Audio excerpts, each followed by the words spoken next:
ang kampiyon ng masa na magbabalik sa Senado, the People's Champ, ang pambansang kamao, Ninong Manny Pacman Pacquiao! May hapon sa atong tanan.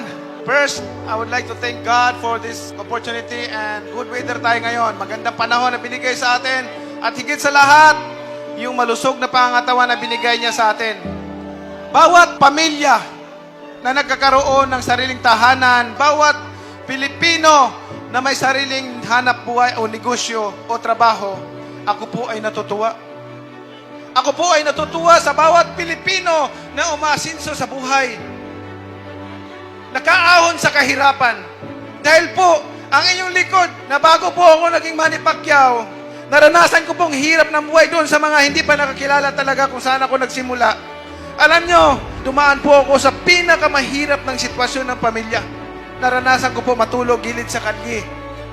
Matulog lamang gilid sa kalye. Ang sapin ko, karton lang. Minsan magkakain, minsan hindi. At yan ay hindi ko makakalimutan habang ako'y nabubuhay yung karanasan ko na yun.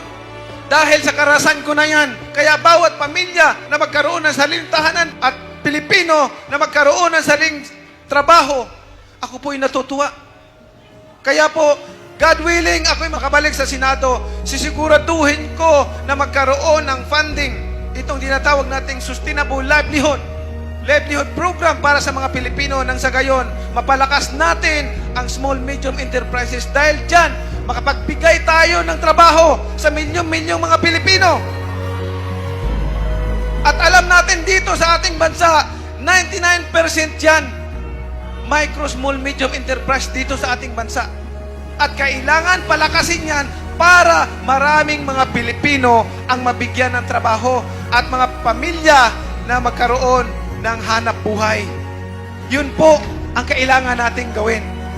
At nais ko pong ipaalam sa inyo na habang ako'y nabubuhay, ang tinitingnan ko ay ang bawat Pilipino.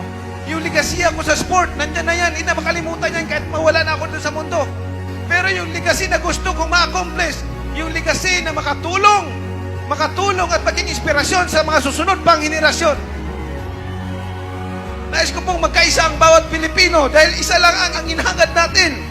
Isa lang po ang hinahangad natin, yung matagumpay, sumasagana at umunlad ang pamumuhay natin.